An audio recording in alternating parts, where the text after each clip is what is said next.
Hello students, welcome to another video in my channel English Globe. আজকে আমরা West Bengal বোর্ডের class 7 এর lesson 1 the book of nature পড়ব। Book of nature এটি লিখেছেন পণ্ডিত জওহরলাল নেহেরু।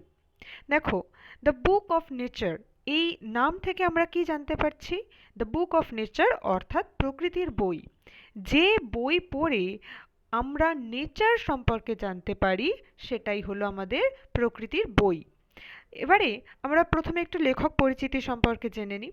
দেখো, জওহরলাল নেহেরুর নাম তোমরা কম বেশি সকলেই শুনে থাকবে।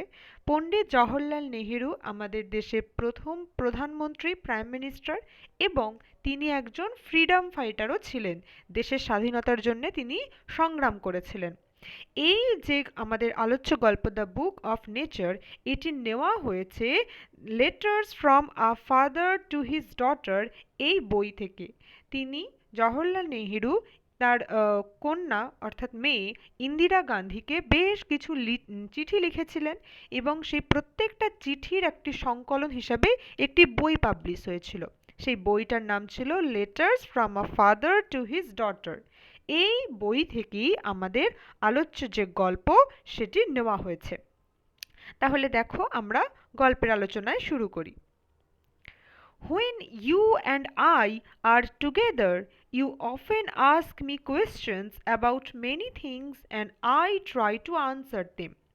যখন তুমি এবং আমি একসাথে থাকি, তুমি প্রায়ই নানা বিষয় সম্পর্কে আমাকে প্রশ্ন করো এবং আমি সেগুলোর উত্তর দেওয়ার চেষ্টা করি। Now that you are at Mussoorie and I am in Allahabad, we cannot have these talks. এখন যেহেতু তুমি মুসৌরিতে রয়েছো এবং আমি এলাহাবাদে রয়েছি, আমাদের মধ্যে এই ধরনের কথাবার্তা সম্ভব নয়।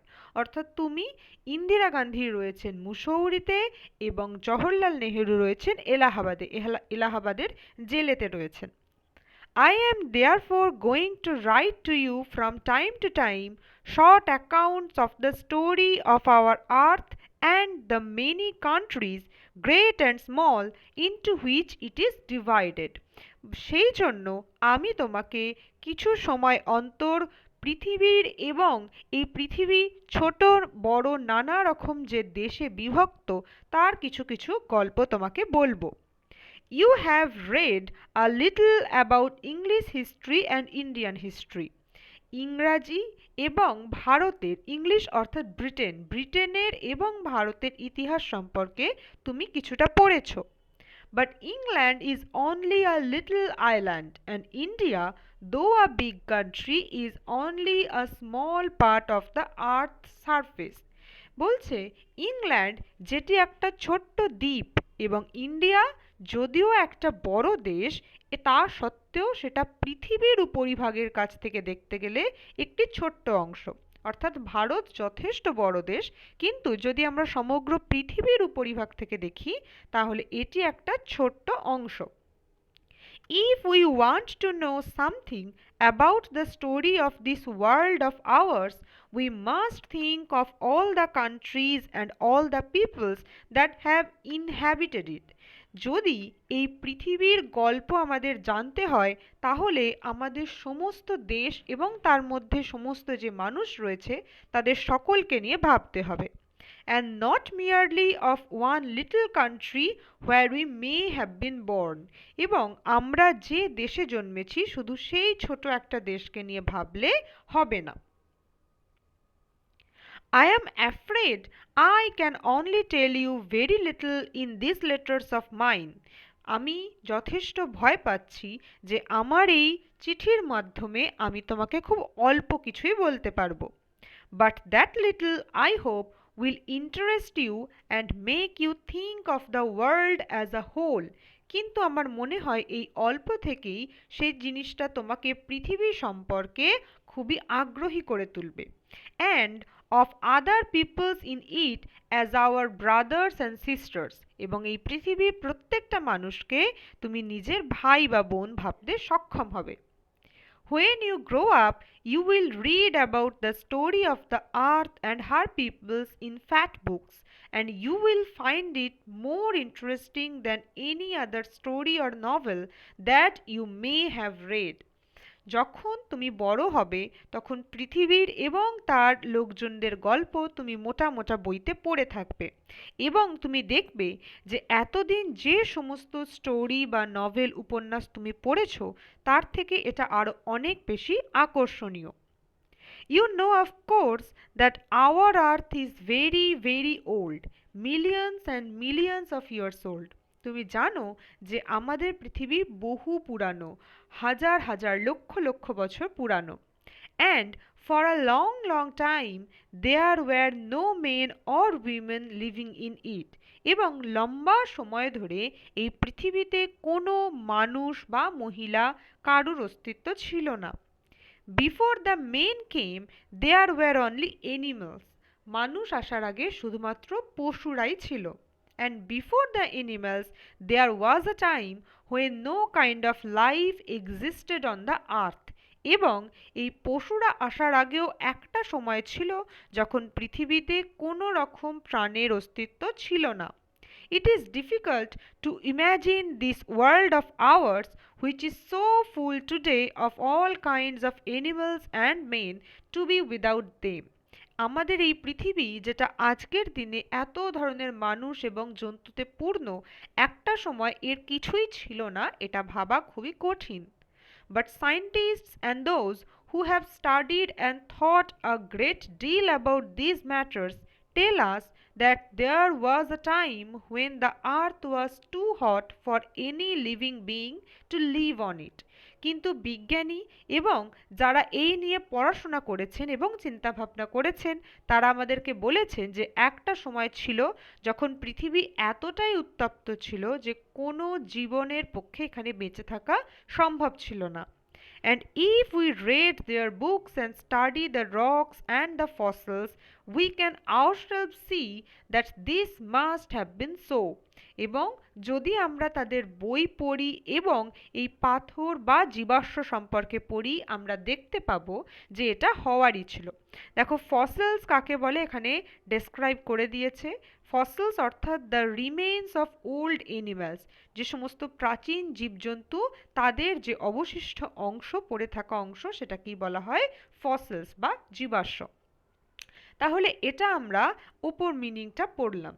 এবারে এই গল্পের মধ্যে দিয়ে জওহরলাল নেহেরু ইন্দিরা গান্ধীকে কি শুধুই পৃথিবীর গল্প বলছেন? না, এর মধ্যে দিয়ে তিনি কিছু মেসেজ দিতে চাইছেন ইন্দিরা গান্ধীকে।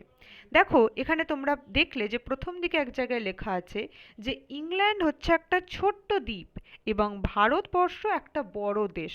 অর্থাৎ তিনি এটা বোঝাতে চাইছেন যে ইংল্যান্ড যারা এখন ভারতের ওপর রাজত্ব করছে তাদের কিন্তু দেশের আয়তন ভারতের থেকে অনেকটাই ছোট। অর্থাৎ ভারত যদি চায় তারা কিন্তু ইংল্যান্ডকেও ক্যাপচার করতে পারে। এবং আরও তিনি কি বলছেন যে পৃথিবীতে একটা সময়ে এতটাই উষ্ণতা ছিল যে কোনো জীবনের পক্ষে এখানে বেঁচে থাকা সম্ভব ছিল না। কিন্তু আজকের দিনে পৃথিবী সেই দশা কাটিয়ে এসে আজকে এমন একটা অবস্থা যেখানে পৃথিবীকে আমরা সুজলা এবং শস্য শ্যামলা দেখতে পাই। অর্থাৎ এত ধরনের এখানে জীবনের অস্তিত্ব রয়েছে। তো এটাই জওহরলাল নেহেরু বোঝাতে চাইছেন যে ভারতীয়রাও যদি চেষ্টা করে এবং ধৈর্য সহকারে তারা লড়তে জানে তাহলে একদিন তাদের এই দুর্দশা বা যে বন্দি দশা ব্রিটিশদের হাতে সেটাও একটা সময়ে শেষ হয়ে যেতে তারা পারবে, তারা তাই থেকে জয়লাভ করতে পারবে। এই বার্তাটাও কিন্তু এই গল্পের মধ্যে দিয়ে বা এই লেটারের মধ্যে দিয়ে জওহরলাল নেহেরু ইন্দিরা গান্ধীকে দিতে চাইছেন। এবারে আমরা এই গল্পের ইউনিট 2তে চলে আসব। দেখো, you read history in books, তুমি বইতে ইতিহাস পড়েছ। But in old times when men did not exist surely no books could have been written, কিন্তু প্রাচীন সময়তে যখন মানুষের সম্পূর্ণভাবেই অস্তিত্ব ছিল না, নিশ্চিতভাবেই উপস্থিত ছিল না, তখন কোনো বই লেখা হয়নি। How then can we find out what happened then? তাহলে আমরা কি করে জানতে পারবো যে তখন কি হয়েছিল? We cannot merely sit down and imagine everything. আমরা শুধুমাত্র বসে বসে সবটা চিন্তা করতে পারি না। This would be very interesting, for we could imagine anything we wanted to and would thus make up the most beautiful fairy tales. এটা খুবই আকর্ষণীয় হতো যে আমরা যা চাইবো সেটাই চিন্তা করতে পারবো এবং এইভাবে সুন্দর সুন্দর পরীর গল্পের সৃষ্টি করতে পারবো। But this need not be true, as it would not be based on any facts that we had seen. কিন্তু এটার যে সত্য হবে তার কোনো মানে নেই, কারণ এটা কোনো রকম তথ্যের ওপর ভিত্তি করে তৈরি হবে না এমন কিছু তথ্য যা আমরা দেখেছি। But although we have no books written in those far off days, fortunately we have some things which tell us a great deal as well, almost as a book would. কিন্তু যদিও সেই পুরানো দিনের কোনো বই আমাদের কাছে নেই, সৌভাগ্যবশত আমাদের কাছে এমন কিছু জিনিস আছে যা আমাদেরকে প্রায় একই পরিমাণ তথ্য দিতে পারবে যেটা একটা বই দিতে পারত।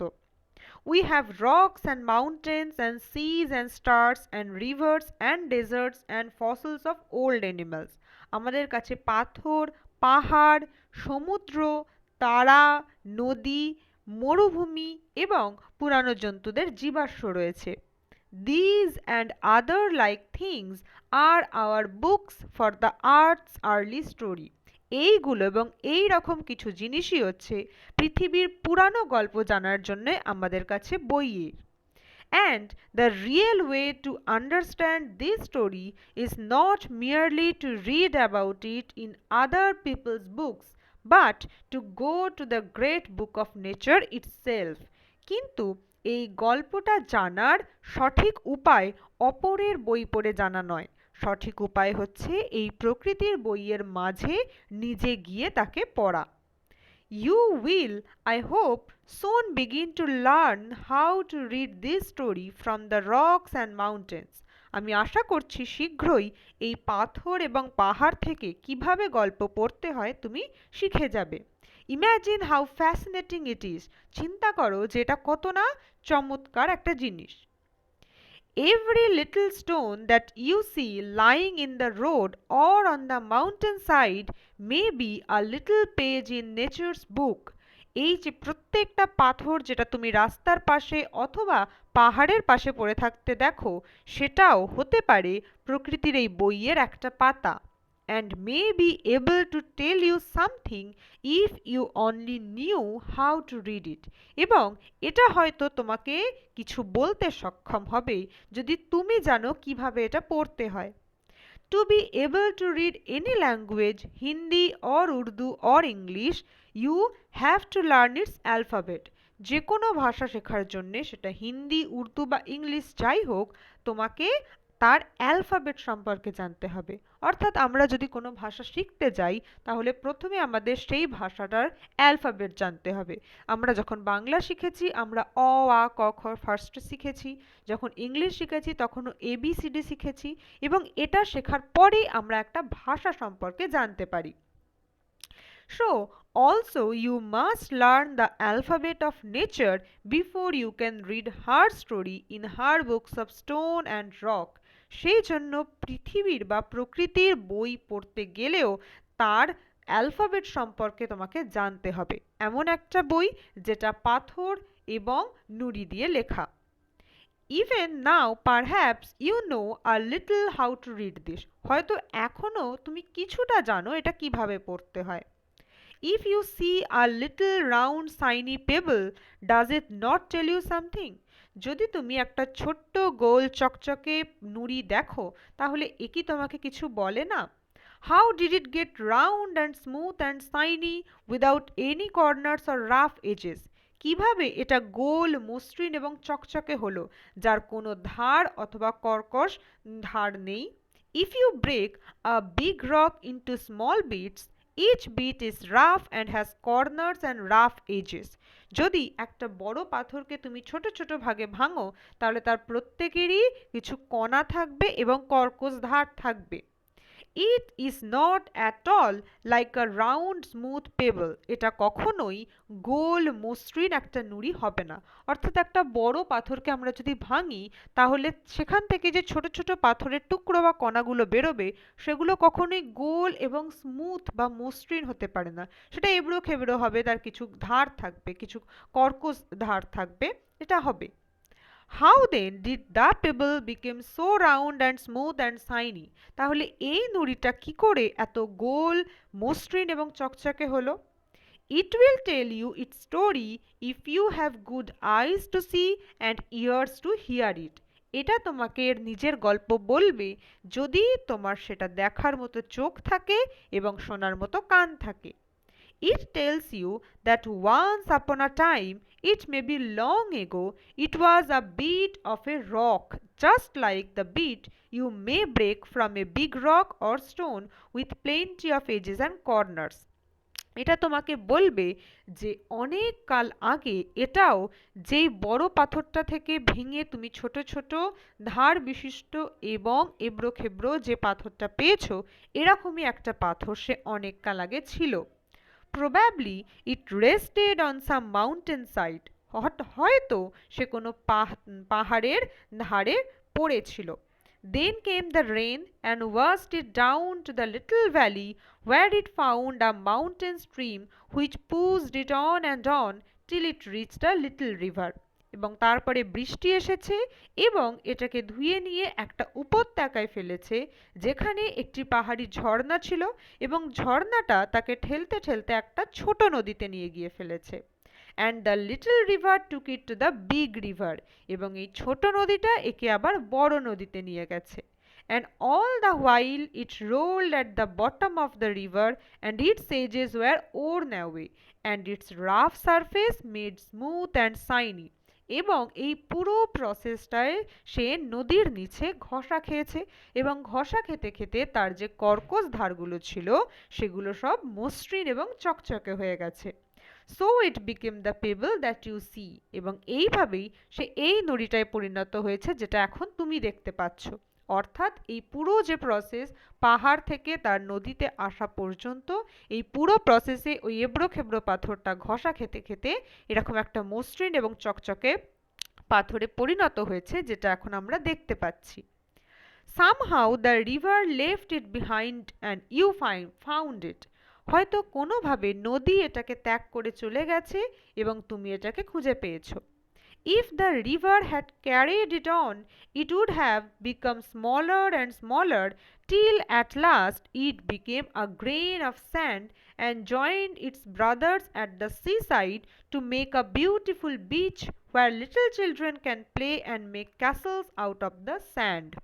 যদি নদী একে না ফেলে দিয়ে চলে যেত এবং একে আরও দূর নিয়ে যেত তাহলে এটা আরও ঘষা খেতে থাকতো এবং ঘষা খেতে খেতে এটা আরও ছোটতে পরিণত হতো এবং ছোট হতে হতে এটা অবশেষে বালু কণাতে পরিণত হতো, যে বালির কণাটা আরও অন্যান্য বালির সাথে মিশে গিয়ে সমুদ্রের তীরে একটি সুন্দর সি বিচ তৈরি করত, যেই সি বিচে ছোট ছোট বাচ্চারা খেলতো অথবা দুর্গ তৈরি করতো সেই বালি দিয়ে।